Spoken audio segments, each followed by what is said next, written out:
네, 안녕하세요. 네, 건양대학교병원 신경과 장혜연입니다. 오늘 비욘디 새해 결심, 수면 습관 개선으로 시작하는 건강한 한 해라는 주제로 찾아뵙고요. 여기 같이 나오신 분은 자기소개 좀 네. 부탁드리겠습니다. 안녕하세요. 저는 서울신경과 의원 김은영 원장이라고 합니다. 와,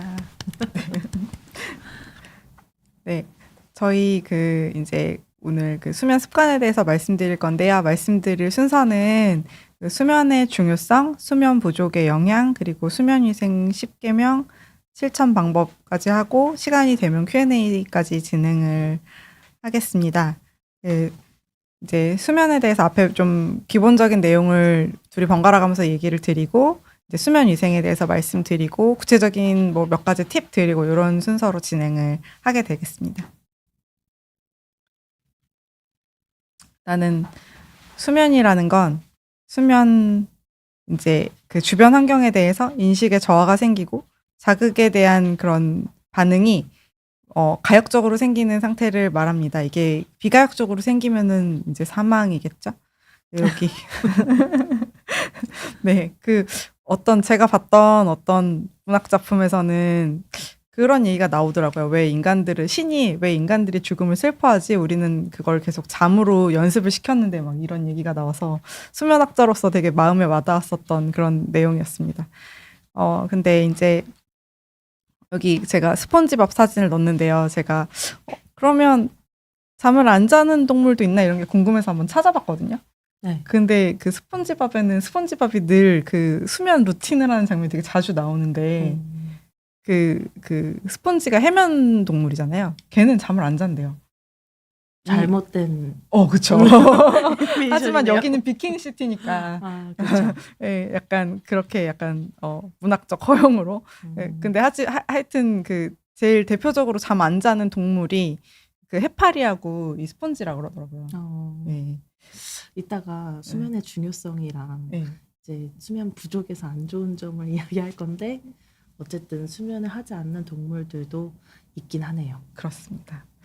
그래서 식물들은 안 자는 건가 이런 것도 찾아봤거든요. 네. 근데 식물들도 신경계가 없기는 마찬가지잖아요. 그러니까 얘네가 안 잔다고 하는 이유가 신경계가 없어서 그런 건데 신경계가 없는 식물들도 그러면 잠을 자나 안 자나 이게 궁금해서 찾아봤는데 이게 그러니까 이 수면을 여기에 나온 것처럼 무반응 상태로만 딱 이렇게 그로스하게 잡은 이유가 원래 이제 우리가 그런 서카디안 리듬이라는 걸 발견한 게 식물 관찰하면서 알아낸 거잖아요. 그래서 이게 이제 어떤 해가 지고 뜨는 거에 따라서 생물이 반응을 다르게 하면 그걸 수면이라고 치는 것 같더라고요. 그래서 의외로 또 식물은 잔다는 그런 좀 역설적인. 정의가 그렇다는. 네, 그렇습니다. 그래서 이제 잠자는 거는 이제 굉장히 중요한데 이 잠자는 거는 이제 뇌가 회복을 하고 그다음에 기억력에도 관계가 있고 면역력에도 관계가 있습니다. 그래서 잠을 못 자면 몸의 여러 부분에 문제가 생기기 때문에 오늘 저희가 이제 새해의 많은 결심 중에 잠에 대한 부분도 같이 넣어주셨으면 해서 이제 말씀을 같이 드려봤고요. 그래서 잠을 안 자면 제가 이제 저의 새해 습관은 늘 운동이거든요. 근데 이제 열심히 하시죠. 네. 근데 운동을 할 때 잠을 안 자면 항상 트레이너 선생님들이 잠에 대해서 많이 좀 강조를 하시는 분들이 있으세요. 그래서 저도 이제 이렇게 찾아봤는데 확실히 이게 이제 어떤 아나볼릭 호르몬들이 작용을 제대로 못하고 그런 이렇게 몸에 카타볼릭 호르몬, 몸을 이제 분해하는 호르몬들은 오히려 올라가서 운동을 아무리 열심히 해도 잠을 안 자면서 운동을 열심히 하면 소용이 없더라. 쥐실험에서도 그런 게 증명됐더라. 뭐 이런 내용이 있었고요. 그다음에 또 다른 잠의 역할은 저희가 이제 시험 때 잠 안 자고 공부하잖아요. 그러면 이제 이렇게 항상 다 이렇게 휘발되는 것 같아요. 그래서 보면은 이제 초록색이 이제 새로 들어온 기억이고 노란색 점이 예전부터 있던 기억인데 얘네를 이 보라색 부분 해마에서 합치는 작용을 잠자는 동안 하더라. 그래서 이제 다 이제 경험들이 있으시잖아요. 이렇게 벼락치기 하고선 가서 시험 보면은 시험 보고 다 까먹잖아요. 그렇죠. 하루 네. 자면은 다 까먹죠.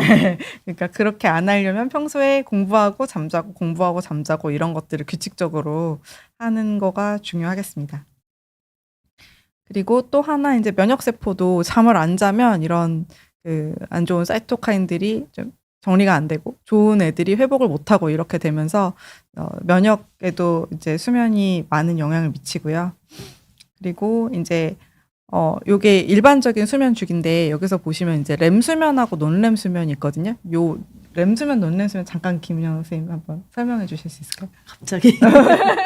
네, 뭐 쉽게 말하자면 꿈을 꾸는 그런 수면과 꿈을 꾸지 않는 수면으로 이렇게 나누자면 렘 수면과 넌렘 수면으로 나눌 수도 있고요.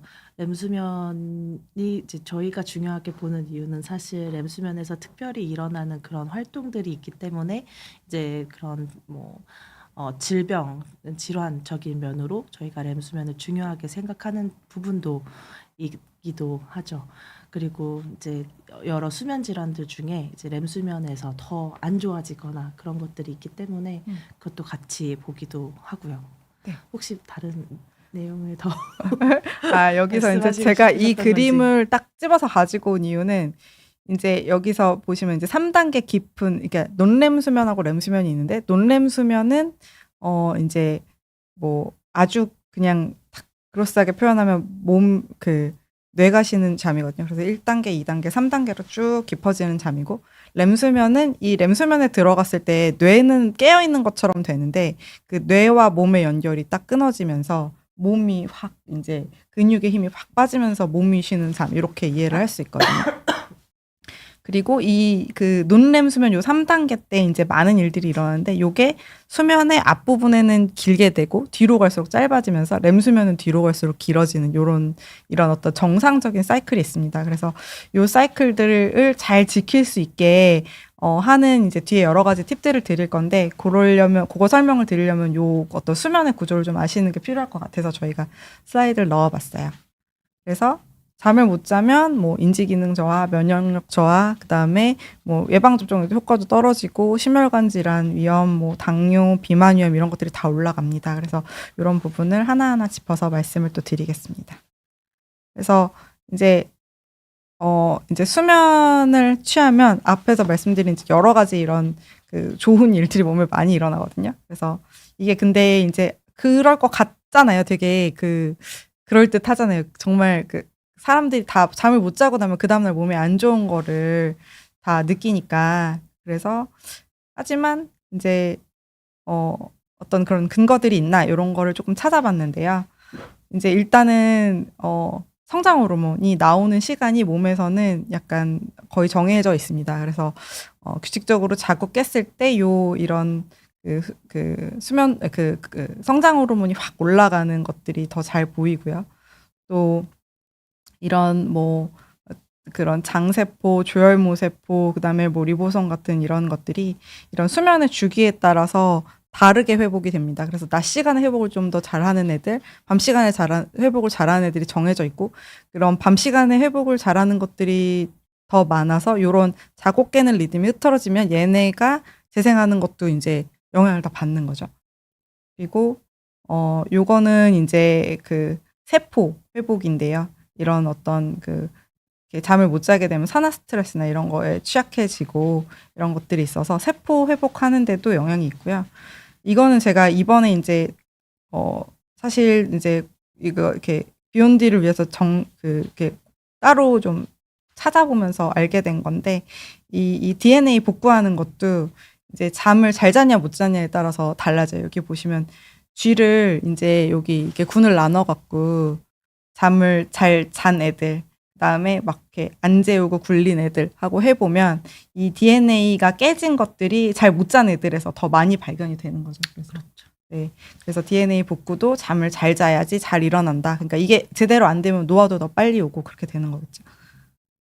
그래서 그리고 또 한 가지 요거는 이제 최근 연구인데 잠을 잘 자야 뇌에서 원래는 이 뇌에서 이제 나오는 어떤 그런 불순물들, 찌꺼기들, 독소 이런 것들이 내보내는 배출구 같은 게 알려져 있지 않았는데 비교적 몇 년 사이에 이런 부분들이 발견이 돼서 깊은 잠을 잘 때 이런 배출이 더 잘 일어나더라. 그래서 이런 것들이 많이 알려져 있습니다. 그래서 이제 그런 또 한 가지 또 호르몬 조절도 있는데 호르몬은 이제 그 잠을 못 자면 스트레스 호르몬 농도가 높아집니다. 그래서 이게 이제 스트레스 호르몬 농도가 높아지면 뭐 체중도 늘어나고 혈압도 올라가고 당뇨 조절도 더 안 되고 이렇게 될 수 있고요. 그리고 또 그 수면이 부족하면 그 이제 식욕을 억제하는 호르몬이 억제되고 식욕을 자극하는 호르몬이 더 자극이 돼요. 그러니까 더 먹게 되는 거죠. 그러니까 운동을 하고 이제 적당히 먹고 잘 자야 이제 체중이 줄고 근육이 늘고 이렇게 되는 그런 효과가 있습니다. 그래서 이제 네. 여기까지 수면의 중요성에 대해서 알아봤고요. 이제 수면이 그러면 얼마나 부족하면은 그래서 결과적으로 어떤 일이 일어나는지를 김연 선생님 좀 자세히 말씀해 주시겠습니다. 사실은 그 수면의 중요성에 대해서 얘기를 하시면서 수면이 부족하면 어떻게 될지 이거를 다 한 번씩 지금 언급이 된 상황이어서 어쨌든 복습을 하는 느낌으로 다시 한번 제가 말씀을 드리도록 하겠습니다. 우선 이제 수면장애 환자들에 대해서 이야기를 하면 지금 우리나라에서 수면장애 환자는 계속 늘고 있습니다. 이 수면장애는 물론 잠을 못 자는 것 외에도 잠을 뭐 너무 많이 잔다든지 잠을 제대로 못 잔다든지 이런 것들이 모두 포함되어 있기 때문에 이걸 크게 묶었을 때 이렇게 많은 수가 나오는 것이기도 하지만 어쨌든 전반적인 추세는 뭐 18년부터 22년도까지 쭉 늘어나는 추세이고 또 이게 늘어나는 만큼 우리가 흔하게 뭐 잠을 잘 못 자는 불면증 환자도 이거에 비례해서 점점 늘어나고 있는 추세이기 때문에 사실 수면 장애는 뭐 이제 현대인의 질환으로 이제 점점 많아지는 그런 질환이라고 생각할 수 있을 것 같습니다. 이게 그 실제로 늘어나는 걸까요? 아니면은 늘어난다는 걸 사람들이 많이 인식하게 되는 걸까요? 뭐 두 가지 다 있을 거라고 생각하긴 하는데 일단 우리의 환경 자체가 수면에 좀 적대적인 환경이 많고 뭐 습관도 그렇고 이런 것 때문에도 수면 장애가 늘어나는 경향도 있을 것 같고요. 그리고 또 하나는 전에는 잠을 못 자는 게 이게 굳이 병일까라고 생각을 했던 분들이 이제 뭐 여러 매체를 통해서 수면을 못 하는 것도 나중에 해가 될 수 있고 이거 자체도 질환이구나라는 것으로 이제 수면 장애가 이제 진료를 받으면서 이런 통계적인 효과가 나타나는 것도 어느 정도 있을 거라고 생각합니다. 네. 그리고 저희가 또 유튜브 통해서 열심히 알리고 네, 있으니까요. 알리려고 나왔으니까요. 네. 그래서 이제 현대인의 수면 부족을 보면 뭐 물론 우리나라만 이런 적대적인 환경에 노출이 되는 건 아니겠지만 특히 우리나라 사람들은 수면 부족에 좀 많이 시달리고 있는 것 같기는 합니다. 이 20세에서 64세면은 한창 일을 하고 있는 사람들의 이제 수면 시간을 보면 우리나라는 이렇게 남성도 낮은 편에 속하고요. 여성은 제일 낮은 편에 속하는 걸로 보아서 사실 우리나라 사람들은 많이들 수면 부족 상태에 있다고 생각을 하고요. OECD 회원국을 비교해 봤을 때 정말 비교가 안 되게 제일 적은 수면량을 가지고 있기는 합니다. 제가 이건 이제 다른 이제 경로를 통해서 안 건데 네. 우리나라 사람이 전 세계에서 2위로 그 일하는 시간이 길고요. 3위로 노는 시간이 길대요. 진짜 열심히 사는 민족이라서 네, 우리나라 그래서 수면이 부족할 수밖에 없을 것 같기는 네. 해요. 그리고 저는 되게 이렇게 환자분들한테 외래에서 항상 설명드릴 때 에디슨이 나빴다 이렇게 말씀을 드리거든요. 아, 그렇죠. 네, 그러니까 이게 이게 전구가 발명이 되면서 맞아요. 네. 밤 시간을 환하게 밝히면서 수면 환경도 안 좋아지고 깨어 있는 시간도 많아지고 그리고 우리나라 어떤 건축의 특성이라 그래야 되나? 그러니까 아파트라는 어떤 이렇게 규격화된 환경에서 많이 사는데 사실 우리가 외국에 뭐 여행 가거나 이렇게 호텔에 가보면 사실 간접 조명으로 되게 많이 해놨잖아요. 그렇죠. 우리나라만 유난히 천장에 그 밝은 등을 켜는 게 또 이게 수면 시간을 더 짧게 하는 어떤 환경적인 요인 중에 하나일 수도 있을 것 같아요. 그럴 것 같긴 합니다. 네. 그리고 애들이 학원을 너무 많이 다녀서 저희가 해결해 드릴 수 없는 문제지만 네. 그래서 결국 그 생애 주기별 수면량을 비교를 한다고 하더라도 우리나라가 네. 힘들다. 다른 나라에 비교했을 때 굉장히 적은 수면량을 가지고 있죠. 정말 열심히 살아서 사실 되게 짧은 시간에 많은 발전을 이런 것도 맞는데 이제는 좀 잠은 자가면서 일하고 놀았으면 좋겠습니다. 네, 그렇긴 합니다.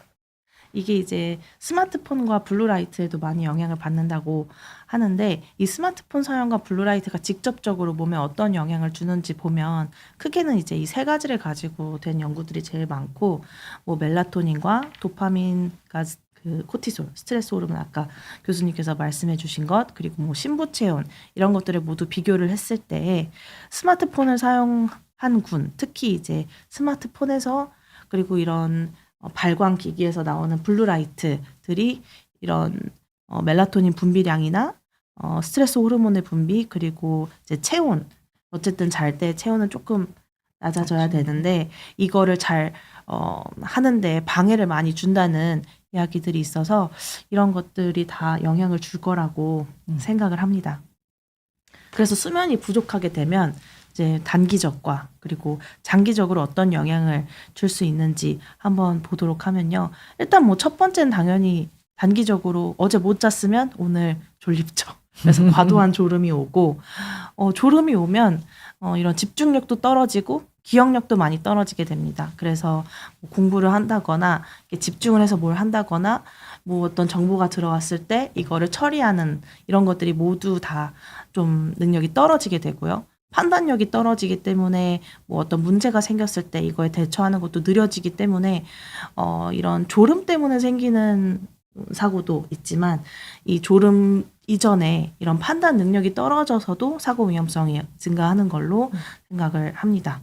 그리고 이제 잠을 못 잔 사람들을 대하다 보면 약간 조심스러워지는 게 있잖아요. 아무래도 수면이 부족한 분들은 이제 감정 정보를 처리하는 능력도 좀 떨어지기 때문에 이런 감정을 좀 조절하고 톤을 다운시키는 것도 어려워서 이런 단기적인 영향을 줄 수 있다고 봅니다. 이 부분 보니까 전공의 때 생각이 나는데 그러니까 다들 표정도 안 네. 좋고 다 화가 나 있는 상태잖아요. 전- 수면이 부족해서 그런 거예요. 네.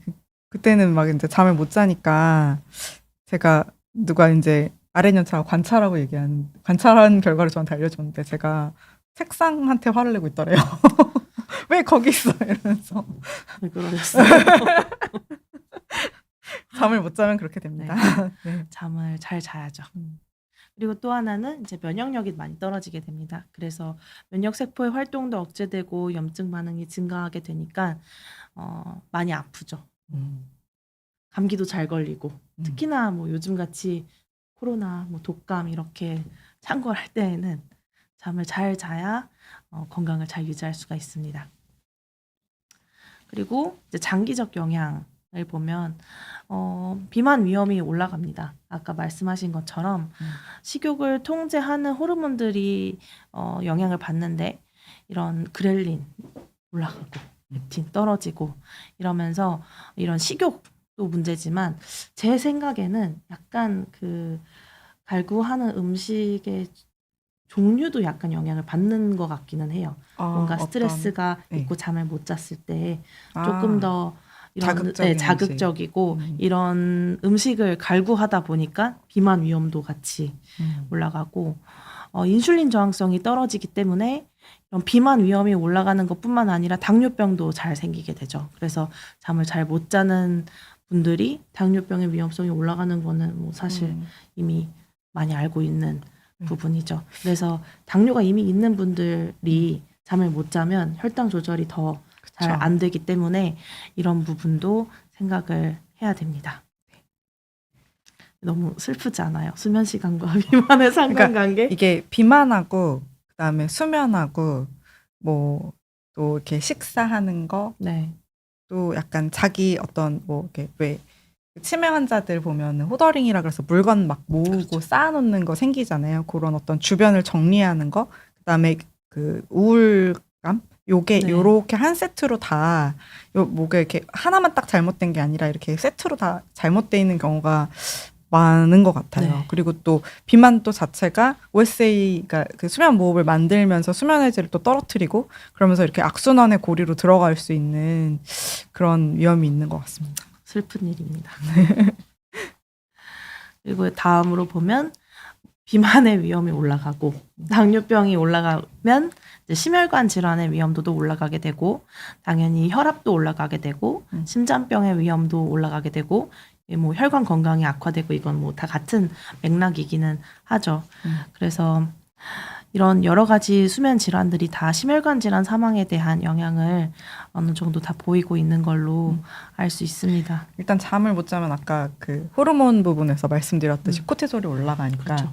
혈압도 올라가고 당 조절도 안 되고 그렇게 연관이 다 있는 것 같습니다. 아무래도 노출되는 시간이 훨씬 더 길다고 할 수 있으니까요. 그리고 또 하나의 장기적 영향으로는 이런 우울증과 불안장애에도 영향을 줄 수 있고 뭐 치매 위험 증가 이것도 다 영향을 받는데 아까 그런 감정 조절 능력이 단기적으로 떨어지고 우울증과 불안 길게 되면 이제 우울증과 불안 장애까지 할 수 있는데 여기서 재밌는 걸 보면 이제 결국은 적절한 수면 시간이 제일 중요하다고 볼 수가 있는 것 같습니다. 그리고 치매 위험이 증가하는 부분에 대해서는 이런 아까 마지막으로 설명해 주셨던 그런 뭐 독소를 배출하는 이런 과정이 수면 시간 동안에 잘 이루어져야 되는데 이게 잘 되지 않고 이제 이런 플락이 쌓이다 보니까 이런 치매의 위험성이 증가한다고 보고 있습니다. 그래서 이런 것들을 잘 해결하기 위해서 이제 어떻게 해결하면 될지 구체적인 거를 한 가지씩 말씀드릴 건데요. 이거는 10가지나 돼가지고 저랑 김은영 교수랑 이제 하나씩 번갈아서 말씀을 좀 드리겠습니다. 사실 인터넷 찾아보면 많이 나와 있는 내용이긴 한데 뭐 이렇게 좀 더 이렇게 왜 그런지 구체적으로 어떻게 해야 되는지 이런 거를 한번 말씀드려 보겠습니다. 일단은 이게 그러니까 제가 전공의 때 저를 가르쳐 주셨던 선생님 되게 제일 강조하셨던 건데 환자를 같은 시간에 일어나도록 하는 거를 계속 강조를 하면 자는 시간이 거기 따라간다고 말씀을 많이 하셨거든요. 그래서 이게 사실 잠드는 거는 뭐 이렇게 좀 의지적으로 하기 어려운 부분도 같이 껴있는데 일어나는 거는 또 이렇게 알람 맞춰놓고 약간 의지력을 발휘할 수 있는 부분이 있잖아요. 네. 그래서 일어나는 시간을 이제 딱 고정을 하면 나머지 부분이 조금 따라온다. 저 외래에서도 항상 환자분들한테 설명드리는 부분이고 또 이제 요 부분이 중요한데 이게 주중하고 주말하고 이 기상 시간이 2시간 이상 차이가 나면 각종 심혈관계 질환부터 이제 심장일성 사망 가능성까지 다 올라가거든요. 그래서 이제 주말에 이제 몰아자는 거를 안 하는 게 되게 필요한데 주말에 사실 몰아자지 않으려면 평일에 충분한 시간을 그렇죠. 잠을 자야 돼요. 그래야 이제 몰아자지 않게 돼서 이제 사실은 그런 심혈관 질환이 올라가는 것도 애초에 이제 그 사람들 잠이 부족했고 그거에 의한 어떤 그 손상들이 누적돼서 생기는 거일 거라고 생각을 하거든요. 그래서 주말에 조금 더 주무시더라도 2시간 이내로 신경을 쓰시고 이제 잠자리에 들어가는 시간을 좀 앞으로 조금씩 땡겨 가시는 거 그게 좀 중요할 것 같습니다. 다음 거는 다음 건 김양 선생님이 수면 환경을 잘 구성하는 것도 좋은 수면을 하는데 굉장히 중요합니다. 우리 그 수면 환경의 적정 온도는 18도에서 22도인데 이건 사실 우리가 평상시에 느끼는 적절한 온도라고 생각하는 것보다는 살짝 낮은 온도이기도 합니다. 근데 그 수면을 할 때에는 체온이 어느 정도 조금 떨어져야지 좀 더 깊은 수면에 잘 들어갈 수 있기 때문에 적정 온도는 18도에서 22도로 조금 낮게 설정을 하는 게 좋고 또 습도는 40에서 60% 정도로 너무 건조하거나 습기가 차서 불쾌하지 않고 이제 뭐 이런 점막이 손상될 정도로 건조하지는 않게 습도도 잘 유지를 해주는 게 좋습니다. 빛과 소음을 차단을 해서 멜라토닌을 조금 더 잘 분비하게 하는 것도 이제 수면 환경을 잘 만드는 방법 중에 하나입니다. 말하자면 이제 어두운 방에서 요즘 같은 날에는 이제 가습기를 켜고 약간 쌀쌀하게 느낄 정도의 침실을 구성하는 게 좋은 수면 환경이라고 할 수 있습니다.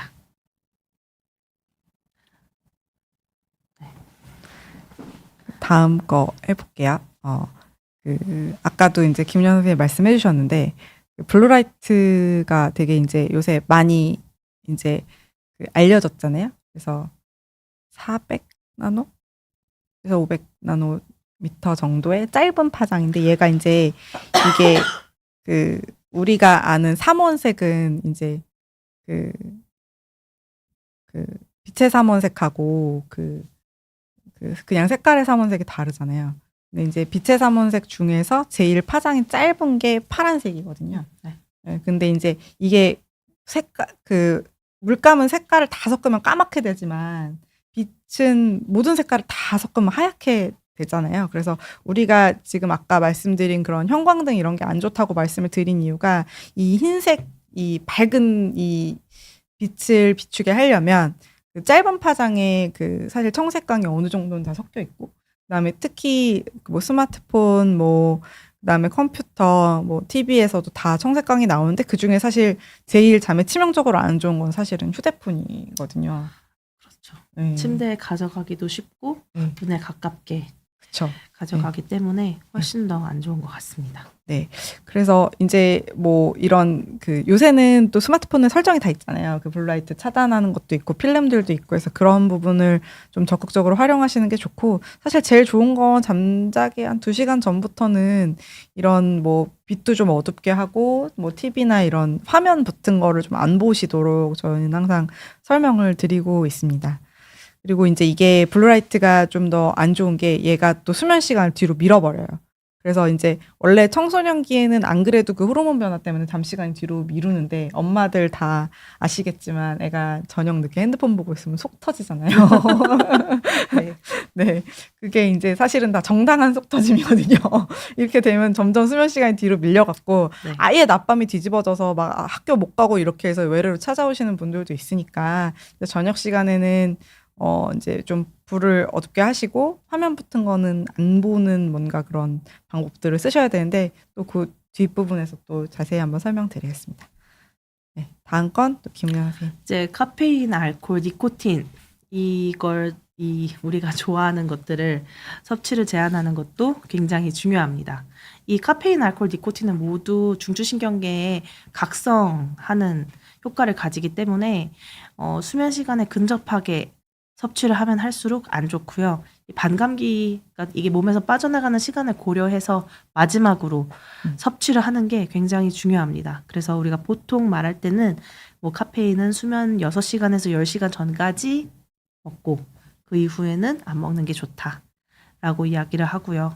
알코올은 수면 3시간에서 6시간 전까지만 마시고 그 이후에는 안 마시는 게 좋다. 특히 알코올은 수면을 잘 하게 하는 것 갔다가도 수면의 전반적인 질을 하락시키기 때문에 알코올을 먹어서 잘 자는 건 사실 잘 잔다고 볼 수가 없습니다.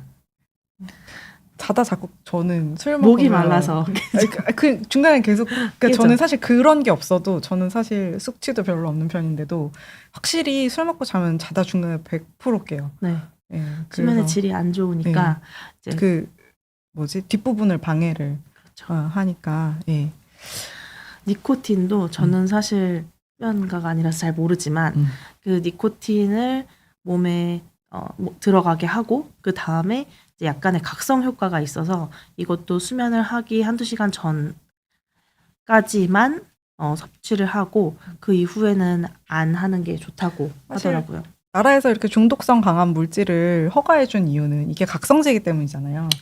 피우고 열심히 일하라고. 열심히 일하고 네. 세금 많이 내고 빨리 그렇죠. 죽어라. 이런. 그거는 좀 아니 근데 원래 진짜 그렇대요. 그 예방의학 시간 이럴 때 배우잖아요. 그런 얘기는 그래서 담배는 끊으시는 것이 좋습니다. 그리고 또 네. 하나는 이제 담배는 이제 아주 애연가 분들 같은 경우에는 담배를 계속 피다가도 이제 하나를 태우고 또 다음 걸 태우기 전에 그런 금단 현상 같은 게 좀 일어나신다고 하더라고요. 이제 그런 것들이 취침 시간이랑 맞물리게 되면 이제 그것도 더 안 좋은 효과를 나타낼 수 있는 거죠.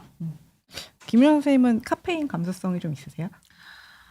저는 없는 것 같아요. 사실은 네. 이제 적정 섭취 시간이 있지만 사실 개인차가 있어서 어떤 분들은 아침에만 먹어도 저녁까지 영향이 간다라는 분들도 있고 저는 사실 오후에 마셔도 크게 근데 이거는 제가 검사를 해서 저의 그런 수면의 질을 확인해 본 게 아니기 때문에 이야기를 할 수는 없을 것 같아요.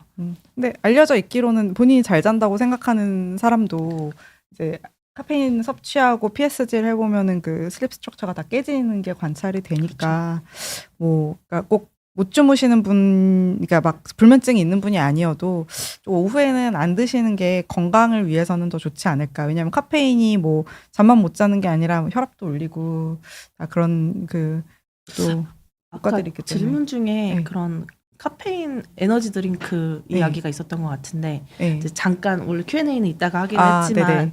이제 수면이 부족해서 카페인이나 에너지 드링크를 먹고 힘내고 또 수면 부족하는 게 반복되면 당연히 좋지 않죠.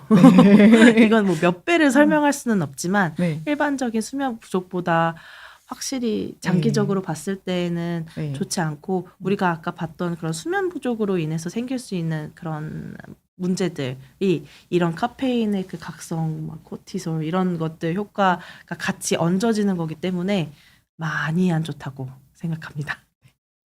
뭐 진짜 건강 상태 따라서 다르겠지만 그냥 숫자를 말씀드리면 최소 2배에서 최대 100배 아닐까. 그냥 정말 네. 끌어다 쓰는 거죠. 맞아요. 네. 내일의 나에게 나의 건강을 맡긴다. 그렇죠. 그런 느낌입니다. 다음 거 해볼까요? 이제 제가 좋아하는 운동 얘긴데요. 이제 항상 이게 뭐 피해야 될 시간 여기 그림에서 제가 딱 이거 그 뭐지 그 코파일럿한테 시켜서 만든 그림이거든요. 밤에 운동하면 잠을 못 자고 낮에 운동하면 잠을 잘 잔다. 이걸 표현하고 싶었는데 이렇게 밤에 운동을 하면 신부 체온이 올라갑니다. 그래서 얘가 떨어지는데 6시간 정도가 걸린다고 해요. 그러니까 잠자리 드는 거 기준으로 6시간 전에는 이제 어쨌든 조금이라도 방해가 되는 거고 낮 시간에 운동을 하면 이 멜라토닌 전구 물질들이 또 몸에 많이 생성이 되면서 밤에 수면을 또 도와드리고 적당히 피로한 그런 상태를 만들어 가지고 그렇게 될 수 있고 그런데 이제 사실은 우리가 다이어트를 몰라서 못하는 게 아니잖아요. 그렇죠. 네, 불면증도 좀 비슷한 면이 있는 것 같아요. 우리가 사실 이론으로 이 10계명 인터넷 찾으면 다 나오고 다 하지만 어떤 이 하나하나의 습관을 만들어가는 게 사실 쉬운 일이 아니거든요. 그래서 제가 말씀드리는 건 딱 5분만 하시라고 말씀을 드려요. 그러니까 주로 오전 시간대에 요새 이제 뭐 이렇게 휴대폰에 다 운동 어플 무료로 하는 거 이렇게 받아서 보시면 5분짜리부터 있는데 저는 이거 진짜 되게 잘한 세팅이라고 생각을 하거든요. 그래서 5분을 딱 하면 그 다음 날은 6분짜리, 그 다음 날은 7분짜리 하면서 이렇게 30분 정도까지 하시면은 이제 어떤 필요한 이 주당 운동 시간을 좀 채우게 되거든요. 그렇고 이제 저녁 시간에는 이제 저녁 때 잠 안 온다고 막 열심히 지칠 때까지 돌아다니신 다음에 딱 씻고 들어가면 잠을 잘 걸 기대하시는 분들이 있는데 아까도 말씀드린 그런 신부 체온 떨어지는 시간 때문에 요렇게 하시는 거는 피하시는 것이 좋겠습니다. 사실 운동의 종류도 약간 영향을 줄 것 같다는 생각이 듭니다. 왜냐하면 이렇게 신부 체온을 많이 올리는 유산소 운동 이런 것들과 정말 이완하는 스트레칭 뭐 이런 운동은 조금 다른 효과가 있어서 말씀하신 그런 운동은 사실 그런 유산소 이런 거에 조금 더 가까운 네. 말씀이신 거죠. 근데 제가 이제 한동안 운동을 안 하다가 운동을 다시 시작했을 때 시작했던 게 요가였거든요. 근데 사실 좀 쉬워 보여서 시작한 거였는데 저를 가르쳐 주시는 선생님이 그 요가 안에서도 종류가 많잖아요. 그렇죠. 아시탄가 요가는 제대로 하면 심박수가 요가인데 160까지 올라갑니다. 그러니까 그런 네. 운동 하나에 대한 인식이 조금 그래서 달라야 되겠네요. 근데 이제 사실은 어떤 운동 자체의 건강에 대한 효과도 같이 좀 생각을 하시면서 운동을 하시게 될 것 같은데 그러면은 심박수가 일정 이상으로 올라가서 그러니까 이제 그게 이제 연령대별로 계산하는 방법이 있는데 그냥 대체로 그런 한 뭐 120에서 160 사이를 타겟으로 해가지고 심박수를 올려야 어떤 그 심폐지구력에 대한 전반적인 건강에 대한 효과가 같이 이제 그 타겟으로 들어가는 거기 때문에 그냥 여기서는 그로스하게 이제 그렇게 심박수를 올리는 운동이라고 가정하고 말씀드렸습니다. 네, 다음 거 해볼까요? 다음은 적절한 낮잠 관리입니다. 낮잠은 뭐 당연히 이제 피로를 회복하기 위해서 우리가 취하게 되는데 사실 이 낮잠을 30분보다 더 길게 자면 그런 우리의 정식 수면에 영향을 잘 준다고 해요. 그래서 보통 이상적으로는 30분 미만으로만 자는 게 좋다라고 하고 또 취침을 하기 8시간 전까지 낮잠을 다 끝내는 것을 우리가 권장합니다. 그리고 이 30분보다 조금 더 길게 잠을 자게 되면 우리도 모르는 사이에 이제 그런 깊은 수면에 들어가고 또 우리가 뭐 해야 되는 일 때문에 딱 깨게 되면 이제 그때는 깊은 수면에서 깼기 때문에 이제 바로 각성을 하는 것도 힘들고 생활에 돌아가는 것도 힘들기 때문에 그냥 적절하게 30분 정도가 가장 적당하다고 생각을 합니다. 이 내용으로 질문을 주신 분도 계시네요. 네. 낮잠을 몇 분 이하로 자는 건 괜찮은데, 근데 보통 5분에서 20분 정도를 제일 권장하고, 그리고 반짝 잠을 자서 피로 회복을 하는 데에는, 그리고 많이 자더라도 시간이 많이 있더라도 30분은 넘기지 않는 게 좋겠다라고 이야기를 합니다. 요거는 약간 꿀팁인데 그 카페인을 섭취를 해서 얘가 이제 그 뇌 혈액 장벽을 통과하는 데까지 걸리는 시간이 대개는 한 2-30분 정도 걸리거든요. 그래서 이제 그 낮잠을 네. 낮잠을 이제 주로 꼭 자야 된다. 너무 어제 뭐 이렇게 해서 힘들다 이럴 때 이제 잠자기 직전에 이제 커피를 한 잔 원샷을 딱 하고 그대로 누워서 잘 수만 있으면 한 2-30분 후에는 자연히 딱 깨거든요. 그래서 그렇게 주무시면 낮의 피로도 어느 정도 해결을 하시고 이제 그 오후 그렇군요. 시간도 좀 이렇게 맑은 정신으로 쓰실 수 있는데, 근데 이게 문제는 이거를 계속 이제 여러 번 쓰시거나 남용하시면 또 좀 장기적으로는 그렇게 저긴 아니어서 너무 급할 때, 예를 들면 막 어제 못 잤는데 운전하고 멀리 가야 된다. 요런 상황일 때 활용하시면 좋을 것 같습니다. 다음 거 넘어가 보겠습니다. 그래서 인제 이거 취침전 루틴 만들기는 사실은 어른들한테도 해당이 되지만 인제 애들 잘 재울 때 그 어린이 왜 옛날에 저희 애들 키울 때 뭐 프랑스 아이처럼 잠들면 천사 네. 이런 책들 있었잖아요. 그런데 항상 나오던 얘기인데, 애들을 인제 제 시간에 인제 분리수면을 해서 방으로 딱 보내 가지고 자도록 만들려면 그 전에 항상 일정한 루틴이 있어서 애들이 요거 한 다음엔 나는 자는 거야. 요렇게 인식하게 하라는, 예를 들면 뭐 의식을 만드는 그쵸, 거죠. 그쵸. 수면 의식을 만드는 건데, 그거를 인제 잠을 잘 못 자는 어른들한테도 뭐 이제 할 수 있는 거죠. 아까 김연아 선생님 말씀하셨던 가벼운 스트레칭, 요가 중에서도 좀 이렇게 좀 무리 안 가는 가벼운 동작, 그다음에 뭐 이렇게 가볍게 책을 읽으신다거나 뭐 이렇게 따뜻한 물로 하신다거나, 요거를 항상 순서를 맞춰서 뭐 요거 한 다음에 들어가 눕는다. 요렇게 하시면 몸이 계속 그거를 학습을 해서 주무시는데 조금 도움이 될 수 있고, 여기서 이제 따뜻한 샤워를 말씀드렸는데 이게 온도가 너무 높으면 또 안 돼요. 신부 체온이 올라가죠. 맞아요. 그래서 이렇게 한 자기 체온 정도? 네. 그 정도면 적절할 것 같습니다. 또 너무 차가우면 또 차가워서 잠이 깨니까요. 예. 그리고 독서를 하실 때는 아까 말씀드린 그런 약간 요새 보통 이렇게 수면등, 이렇게 무드등 이런 거 사면 보통 색깔 3가지로 조절할 수 있거든요. 그중에 제일 노란 거 하시고, 조도도 다 조절할 수 있으니까 조도도 좀 낮추셔서 보다가 졸려지면 딱 끄고 주무실 수 있게 하시면 조금 도움이 될 것 같습니다. 그리고 네. 일단 다음 거 볼까요? 다음 거로 넘어가려고 했었는데 제 거의 연장이네요. 죄송합니다. 그래서 이제 그럼 어떤 운동을 하고 뭐가 도움이 되냐, 뭐 이런 거를 구체적으로 사실 여러 가지 방법이 있어요. 방법이 진짜 많고, 사실 이런 이완에 대한 거 뭐 이런 것들은 사실은 저보다는 요가 선생님들이 더 잘하시긴 하거든요. 이렇게 루틴이라기보다 순서를 정해 놓으면 그걸 따라하기가 더 쉽기 때문에 맞아요. 설명을 해주시면 이대로 이완을 하면 잠을 네. 자는 데 도움이 될 것 같습니다. 네.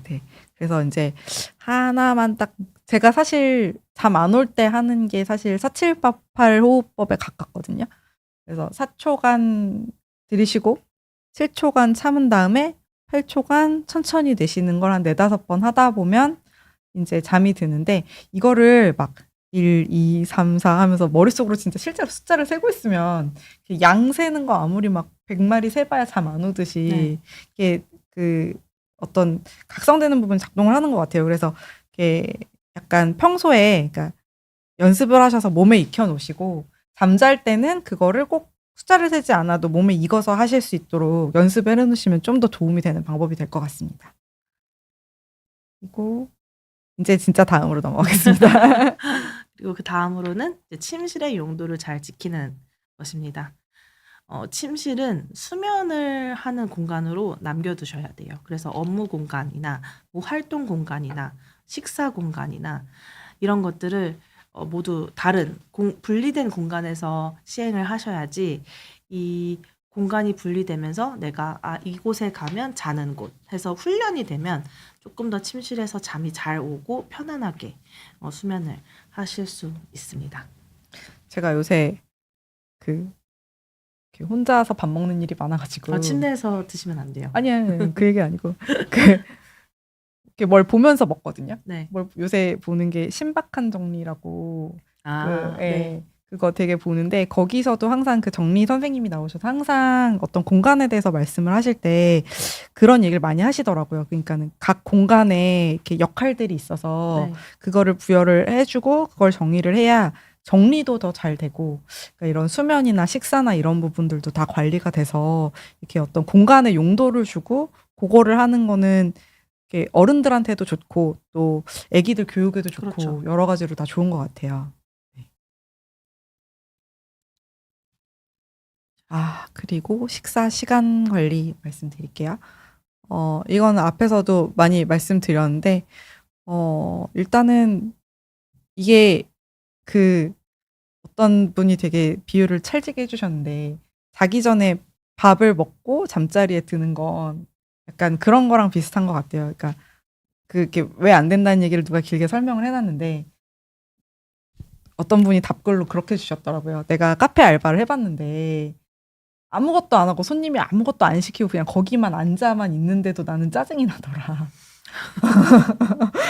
몸의 입장에서는 이 사람이 뇌를 쉬게 하는데 음식이 들어와 있으면 할 일이 있는 거거든요. 그렇죠. 네, 그래서 어느 정도 소화가 되고 이제 얘네가 내려간 상태에서 몸이 좀 쉬도록 해주는 시간이니까 그렇게 해야 되는 게 맞는 것 같고요. 뭐 앞에서 말씀드린 뭐 카페인이나 뭐 알코올 이런 것도 이제 다른 심박수에 영향을 주거나 뭐 소화에 그가 오래 걸리는 식품들은 안 드시는 게 좋고 이제 권장되는 음식은 사실 없어요. 안 먹는 게 좋죠. 그쵸. 그 카페 손님이 안 하게 해야 되니까. 근데 이제 그나마 좀 덜 방해되는 음식은 유제품이나 바나나를 아주 조금 요만큼 정도. 너무 배고파서 잠이 안 온다 하면 그 정도는 크게 영향이 없을 것 같고요. 그다음에 이제 물 많이 드시면 화장실 가시느라 중간에 깨시니까 그리고 자극적인 음식이나 너무 많이 드시는 거를 피하시는 게 이게 뭐 3시간 전에 먹었어도 소화할 분량이 막 많으면 위에는 가득 차 있죠. 맞아요. 그거 너무 힘들죠. 나이 드니까 먹는 것도 예전처럼 쉽지가 않아서. 네. 마지막으로 10번째. 스트레스 관리가 있습니다. 스트레스가 수면에 미치는 영향을 보면 이제 스트레스 그런 호르몬도 그렇고 교감신경계에 과도하게 흥분을 시키다 보니까 이런 우리 신부 체온도 떨어지고 뭐 맥박수도 변해야 되고 하는데 이런 인면 자체에도 어려움이 있는 데다가 수면이 자꾸 수면의 질이 떨어지면서 분절이 돼요. 그러니까 자주 깨는 현상들이 나타나고 또 깊은 수면으로 가는데 이런 교감신경의 흥분이나 이런 것들이 방해를 하기 때문에 스트레스를 가능한 잘 조절을 하는 게 정말 중요하고 그래서 본인만의 스트레스 해소 방법을 가지고 있는 게 굉장히 중요합니다. 뭐 이완 기법은 아까 교수님께서 설명해 주신 것처럼 뭐 호흡이나 뭐 간단한 스트레칭 이런 것뿐만 아니라 이런 바이오 피드백 뭐 사실은 자기가 찾아내는 자기의 방법이 제일 중요한 것 같아요. 김문영 교수님 스트레스 관리 꿀팁 하나만 알려주세요. 저요? 네. 저는 멍을 때립니다. 네. 좋은 방법인 것 같네요. 멍을 때리고 그냥 천천히 호흡하다 보면 조금 차분해지면서 스트레스 관리가 되는 것 같아요. 그래서 저는 멍 때리기 이걸 추천하고요. 근데 뭐 사람마다 다 방법이 다르니까 이거는 뭐 본인의 방법을 찾는 게 제일 중요할 것 같습니다. 사실 어렵죠. 스트레스 관리가 자는 거인 사람도 있는데. 이중고네요. 그러니까요.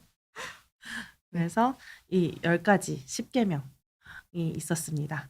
그럼 이거를 또 어떻게 더 잘 실천하는지 한번 보도록 하겠습니다. 개별 케이스를 보실 거고 크게 이제 김은영 교수님은 나이대에 맞춰서 좀 말씀을 주실 거고요. 저는 이제 수면 습관 자체를 전체적으로 개선하려면 어떤 단계들을 거치는 게 좋은지에 대한 제언을 좀 드리겠습니다. 우리 시간이 조금 부족할 것 같아서 좀 네. 빨리 말씀을 드릴게요. 네네. 그래서 저는 연령을 아동, 청년, 성인 그리고 노년기 이렇게로 나누어서 설명을 드려보려고 합니다. 이런 아동기는 이제 영아, 유아, 뭐 취학 전의 아동 그리고 취학 아동 이렇게 보고 사실 수면은 나이에 따라서 적절한 수면량이 다 다르기는 합니다. 그래서 영아는 뭐 14시간에서 17시간, 그리고 유아 12시간에서 15시간, 취학 전 아동은 10시간에서 13시간, 취학 아동은 한 10시간 정도 잔다고 하고요. 근데 물론 이런 수면 패턴도 다 달라서 이제 신생아 같은 경우에는 먹고 자고 이게 14시간, 17시간이라고 하지만 계속 자다 깨는 거기 때문에 이런 그런 연령에 따른 이런 패턴도 조금씩 달라질 수 있는데 이거에 맞추어서 나의 수면 시간을 잘 나이라기보단 자녀의 수면 시간을 챙기는 게 중요하다고 생각하고요. 그런 애들은 이제 이런 수면 관리를 어른들이 해줘야 되기 때문에 이런 좋은 수면 루틴 얘기한 것처럼 뭐 동화책을 읽고 목욕하고 좀 엄마랑 얘기하고 교감하고 그리고 누워서 뭐 뒹굴뒹굴 하다가 이렇게 자는 이런 루틴을 짜주면 이제 아동기에는 이제 이 루틴을 가지고 어른이 될 때까지 같이 크는 거기 때문에 굉장히 중요하다고 생각을 합니다. 물어보고 싶은 것도 많고 할 얘기도 많은데 시간이 시간 없어요. 관계상. 네. 그리고 다음으로 청년기 이제 중고등학생들인데요. 우리나라 중고등학생은 사실 좀 불쌍해요. 학원도 가고 공부할 것도 많고 그 와중에 교우 관계 또 신경 써야 되고 그쵸. 정말 불쌍한데 사실은 청년기 아이들도 9시간 정도의 수면 시간은 챙겨주어야 됩니다.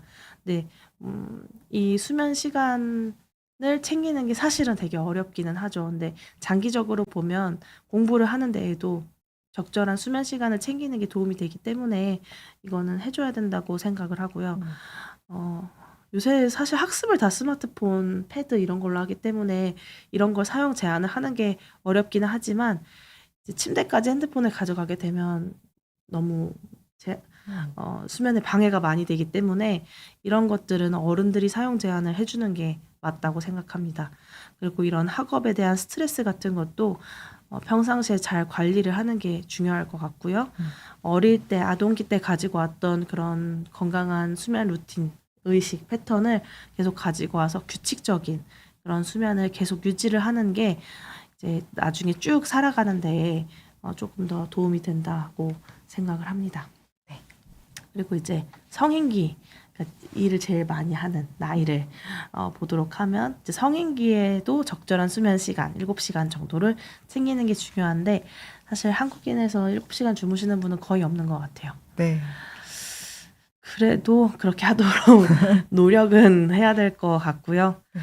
이런 일이나 이런 데서 오는 스트레스 관리 중요하고 규칙적인 생활 습관과 섭식 그리고 수면 위생 챙기는 거 중요한데 사실 이제는 어떤 연령이라고 하기보다는 아이들은 공부하느라 스마트 기기, 어른들은 뭐 유튜브 보느라 스마트 기기, 또 일하시는 어르신들은 분들. 네. TV 보느라 네. 이런 스마트 기기에 대한 관리가 사실은 좀 수면 위생에도 연결이 되어 있어서 좀 중요하다고 생각합니다. 그리고 이제 노년기 어르신들 같은 경우에는 사실 그 전보다 규칙적인 활동과 운동이 훨씬 더 필요한 게 이제 뭔가 낮 시간에 박아놓은 그런 정해진 게 사라지게 되면 그러니까 퇴직을 하시거나 그렇게 되면 이런 규칙적인 활동이 깨지기가 너무 쉬워서 이런 수면에 많이 영향을 주는 것 같아요. 그래서 이것도 굉장히 중요하고 오전에 뭐 운동 같은 거 하는 그런 루틴이라도 만드시라고 말씀을 드리고 수면 위생 그리고 어르신들은 정말 많은 약물을 드시는데 일부 약물들이 수면에 영향을 주는 약물들이 있을 수가 있어서 이런 약물들을 잘 조절하는 것들 이런 것들이 어르신들의 노년기에 이런 수면 관리에 중요하다고 생각합니다. 그래서 어르신들 못 주무신다고 오시면 일단은 드시는 약 다 가져오시게 해서 맞아요. 그거 다 약전 하나하나 찾아서 근데 영양 정말 있는 너무 약 많은데요, 많아요. 다 찾아가지고 또 빼드려야 되니까. 예. 그래서 어르신들 잠 못 평소보다 더 못 주무시는 것 같다 그러시면 진짜 이거는 뭐 이렇게 어린이나 이렇게 성인기랑 다르게 조금 이렇게 의사 상담이 더 필요하실 수도 있을 것 네. 같아요. 그리고 이제 수면위생 실천 방법을 말씀드릴 건데요. 이거 사실 길게 말씀드리면 또 막 너무 엄청 길어져서 많죠. 네. 그래서 그냥 축약 버전만 말씀드리면 아까 왜 운동 말씀드릴 때 5분짜리로 시작해서 점점점 늘려가시라고 한 것과 비슷하게 한 번에 너무 많은 변화를 시도하지 마시고 그다음에 이제 이렇게 1주차는 뭐 전자기기 사용 제한, 2주차는 뭐 기상 시간 고정, 그다음에 3주차는 운동 조금씩 해보시고 4주차는 좀 자는 환경을 이렇게 바꿔보고 저렇게 바꿔보시고 하시는데 이게 꼭 1, 2, 3, 4주가 정해져 있다기보다는 본인이 하기 쉬운 거부터 하셔서 하나씩 바꿔 나가시는 게 좋을 것 같아요. 그래서 저희 이제 말씀드릴 거는 요 정도이고 질문 한두 개만 좀 받아볼까요? 질문 받을 시간 저희 없나요? 네, 하나만? 아, 이거는 어떻게 생각하세요? 명세핀과 데파스. 명세핀, 독세핀이겠지. 약간 제 학교사 이름이거든요. 아, 어떤 게 의존성이 강할까요? 근데 이게 사실은 약이 들어가서 의존을 일으키고 이렇게 하는 과정들이 사실은 이 약을 몸에서 소화하는 과정에서 나오는 중간 부산물이라거나 뭐 이런 것들에 다 영향을 받는 거기 때문에 개인차가 조금 있을 것 같고, 근데 사실 네. 의존성이 강할지를 여쭤보신다는 거는 네. 그래서 이거를 저걸로 바꾸겠다라는 거라면 네. 사실 저는 저거에 어떻게 대답해야 될지 조금 더 어려워지는 것 같은데 이제 뭐 데파스를 먹고 있는 이유가 있으시겠죠. 뭐 이 수면의 어떤 부분이 불편해서 데파스를 먹고 있는 거라면 이걸 명세핀으로 바꾸는 거는 사실 조금 다른 거라고 생각해요. 그래서 의존성 문제보다는 어떤 것 때문에 약을 먹는지가 더 중요할 네. 거라고 생각합니다. 그리고 뭐 사실 기간을 얼마나 드셨는지 네. 이런 부분도 좀 중요해서 딱 그 질문 하나에는 좀 답변 드리기가 조금 너무 어렵네요. 네. 정보가 더 필요할 것 같아요. 그리고 그다음에 마지막 다음 질문은 수면을 일찍 자면 9시 반이나 10시에 잠들고 새벽에 깨는데 잠을 잘 잘 수 있는 방법. 근데 사실 9시 반에서 네. 서너 시에 일어난다라고 하면 거의 6시간 반 정도를 주무시는 거잖아요. 그렇죠. 근데 6시간 반이라고 하면 사실 어느 정도의 수면 양은 다 채우신 거예요. 그래서 그리고 왜 깨는지도 조금 이유에 따라 다를 것 중요하죠. 같아요. OSA가 있을 수도 그렇죠. 있고 아니면은 자기 전에 뭐 이렇게 드시는 음식 뭐 예를 들면 뭐 화장실 소변이나 이런 것 때문에 깨실 수도 있고 그러기에는 조금 늦게 깨시는 것 같기도 해요. 아니 근데 소변 방광이 차는 시간이 그렇죠. 있으니까 시간이 걸릴 수 소변 있죠. 때문에 깨는 거면 주무시기 전에 드시는 뭐 물의 양이나 식사량을 좀 줄여보시는 것도 도움이 될 것 같고 코골이가 있으셔서 깨시는 거 아닌지를 조금 그거는 검사를 해보셔야지 될 것 같습니다. 근데 결국은 서너 시에 깨는데도 괜찮다. 그러면 낮에 사실 피로가 없으면 그거는 문제라고 생각하지 않으셔도 될 정도의 수면 양이어서 나는 한번 확인을 해보시는 게 좋겠습니다. 그러면 오늘은 여기까지 하고요. 저희 수면연구학회와 함께하는 그런 수비수 오늘 시간은 여기까지로 하겠고요. 또 2주 후에 다시 수비수로 찾아뵙겠습니다. 함께해 주셔서 감사합니다. 감사합니다.